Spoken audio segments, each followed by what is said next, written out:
Hi everyone, thanks for joining me today. Today we're going to be taking a look at the Primus Omnifuel stove. It's a small camping stove.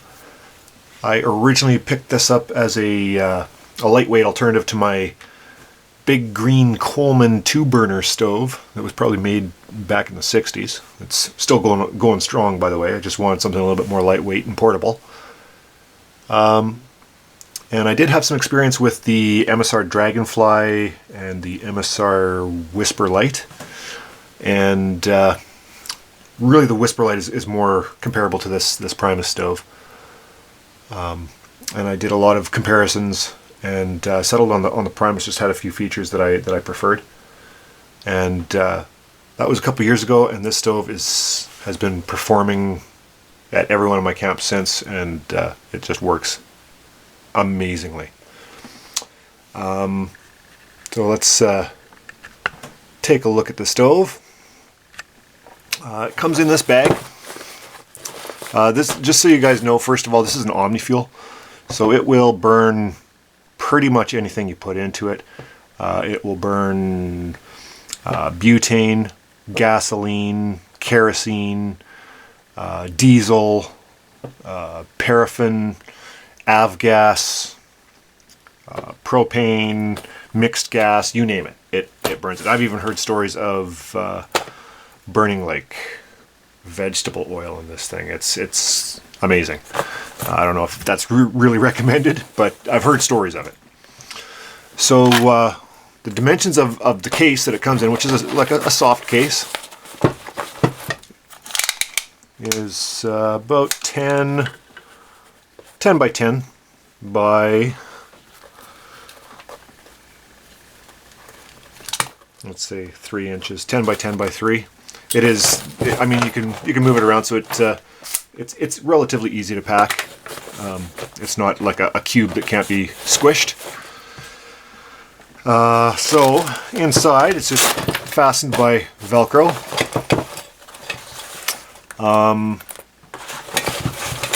Let's pull out the stove first of all. Get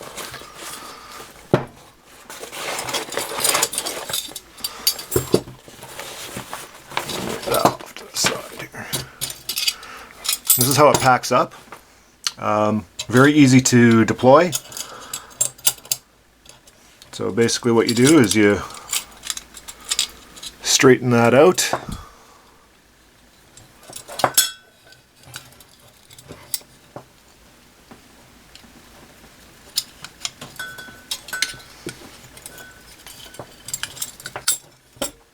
And there you have it. It's pretty much fully set up, with the exception of putting on the bottle. I just don't want to attach the bottle inside. I'll do that outside when I do the demonstration, but you attach the bottle like so. This is, I have this working on white gas right now. My particular stove came with this bottle. It's a 0.6 liter. I think that works out to like 8 ounces or something, or 18 ounces. Yeah. So that's how it works. Now, this is the stove itself. It does have a foldable. This is your heat setting. So basically, how much gas goes in. Very simple setup. Works amazingly well. Quite a long metal braided hose. And that's really all there is to it. It works great. You can hook this up to any like camping canister, MSR or Primus. If you want to hook it up to something like the classic green propane tanks, then you'll need a special adapter, but it certainly can be done, and I recommend getting that adapter. But like I said, for now, I've got it, I use it primarily with just like a naphtha type gas, and that works great for me. There is this, now it does come with different nozzles, which you can see in here. This is a nozzle. It comes with 3 nozzles. One for like propane butane type gas, one for naphtha type gas, and the other one for like your diesel, your avgas. And basically all they are is just a different diameter hole. Inside the pack, the way I've got mine set up,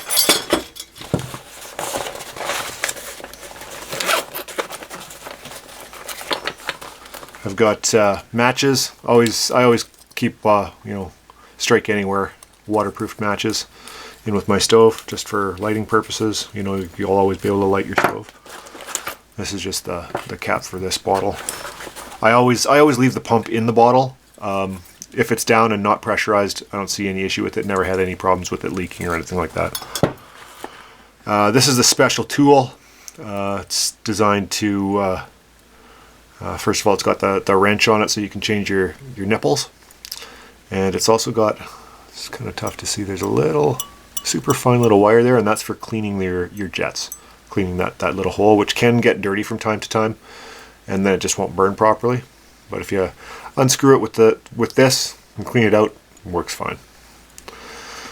Okay, so that's what's in that packet part of the case. In the back part, there's a zippered section as well. This is the windscreen. I almost never use this. Just keep it folded up just in case. It's basically just like a piece of form-fitted, heavy-duty aluminum that you can use as a windscreen. Now this is something that didn't actually come with the stove. I purchased this separately. Obviously the instructions did come, but this didn't. This is a spare parts kit. Just all the little extra bits and pieces that you may or may not need.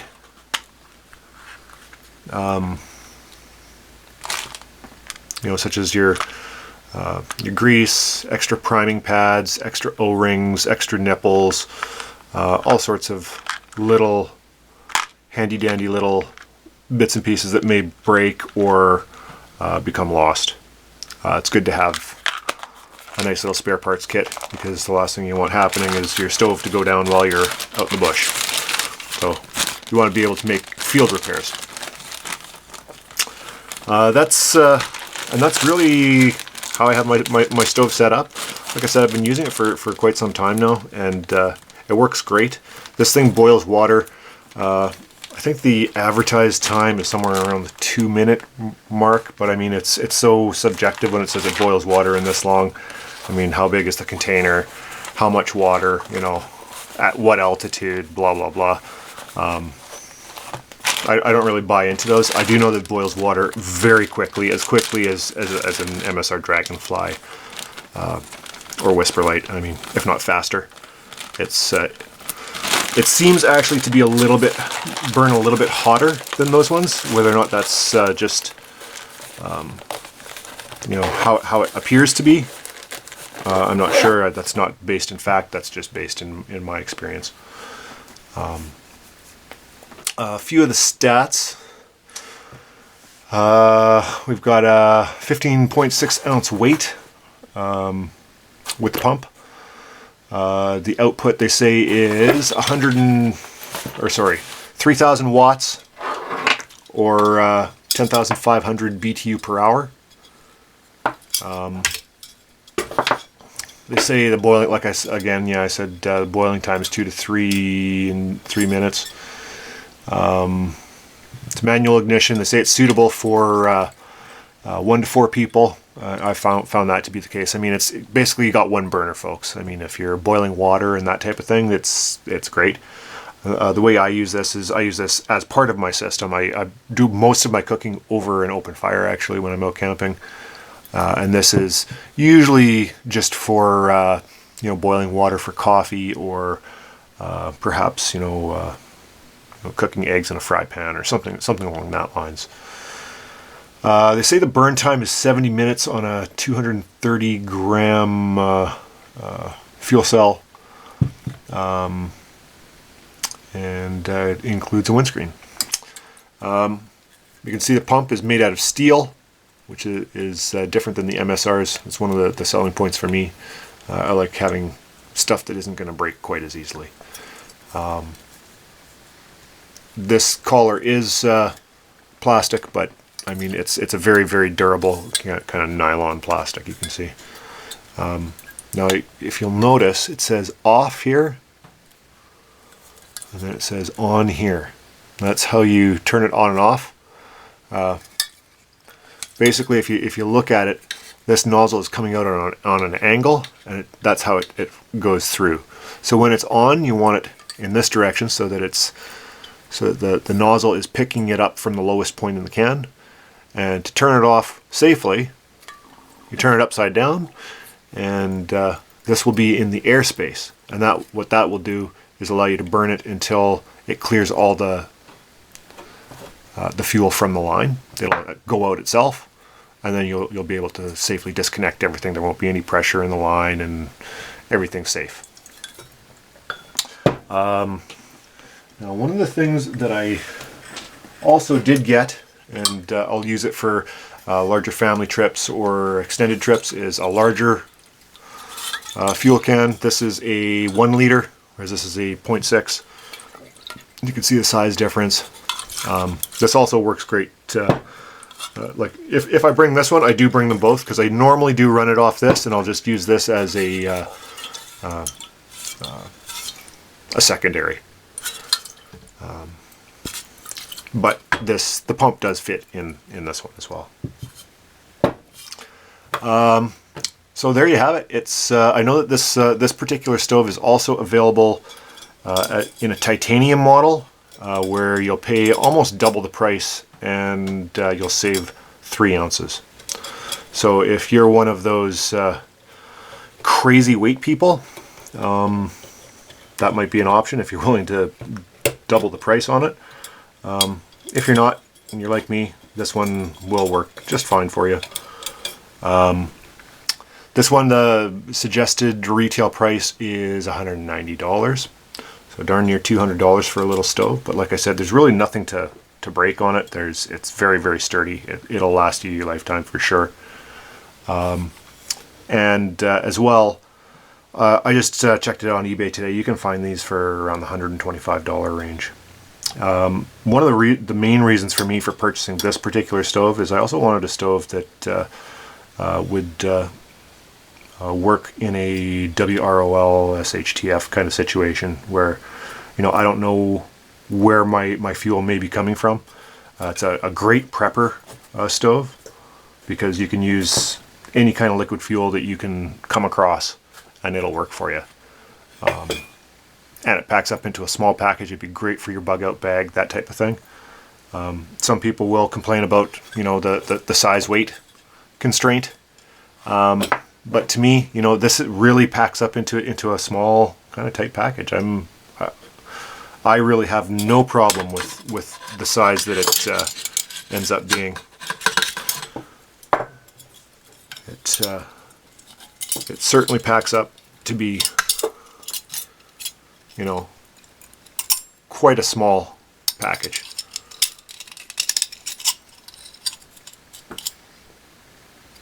It's definitely portable. You don't have to carry it in the case. I just like to carry it in the case just for added protection and to carry all my extra bits and pieces.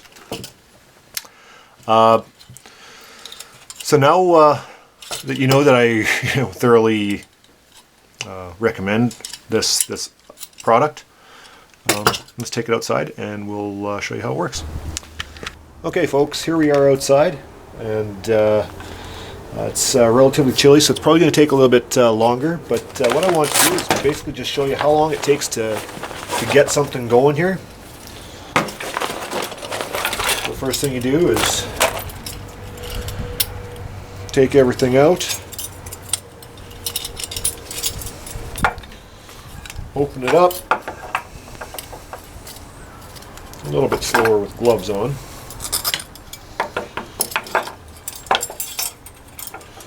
Get this guard on top. I guess that's a little bit tougher to do with gloves on. Okay. Make sure it's level. You touch this. I hope you can see that. You will get a little bit of spray, as you can see, if there's pressure in it. I wasn't sure if it was pressurized or not. Yeah. They say give it about 20 pumps. I usually give it a few more.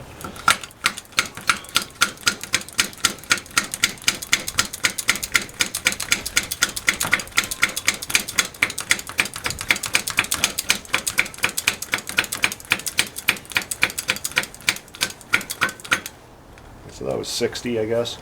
It also depends how many pumps to give it based on how empty or full your tank may be. You want the line relatively straight, and you want this in the on position, as I was showing you before. So this valve on the end, you open that, and then let me see if I can just zoom in a bit here.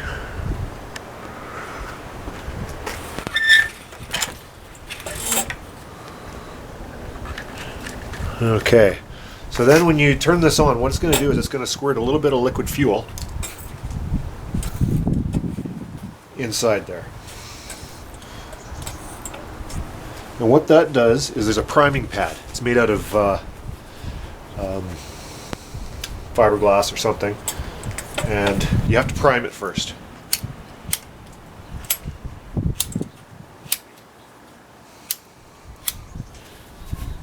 Try doing this without gloves on.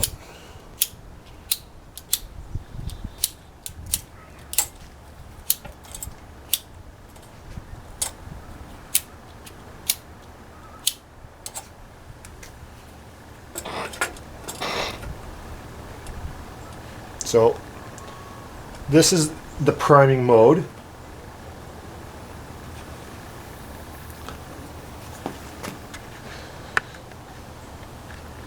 And what it's doing is it's heating up this tube so that the gas gets vaporized. You'll see very shortly the flame will stop. Well, the big flames will stop. You'll start hearing that rocket sound.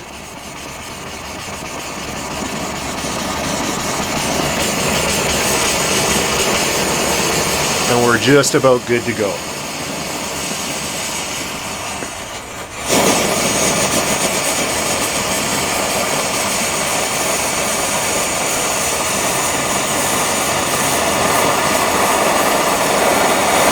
All right. So now what I'm going to do, this is going to be 1 cup of water in a canteen cup.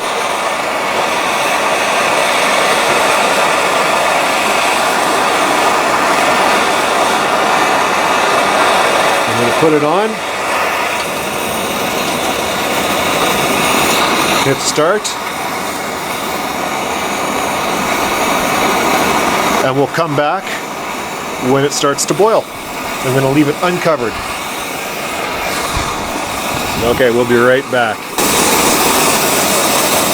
All right, we're back.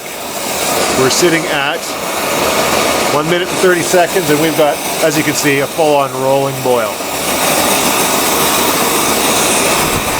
So, to turn it off, you flip it upside down, flip the bottle, like so.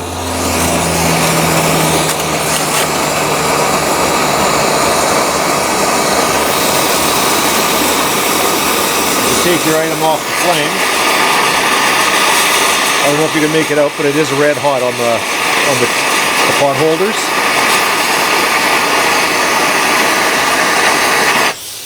As you can see, that stops. Turn this valve off first. That bleeds all the pressure out of the line. Then turn that off. And it's as simple as that, folks.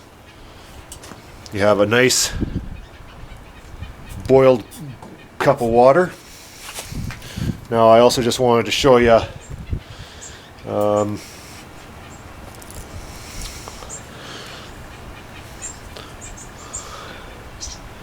-8 degrees in Saskatoon today. So not bad for how cool it is outside. And like I said, it's just a fantastic little stove. If you're thinking about buying this stove, I would heartily recommend it, and you won't be disappointed. Thanks for watching, and we'll talk to you soon, guys.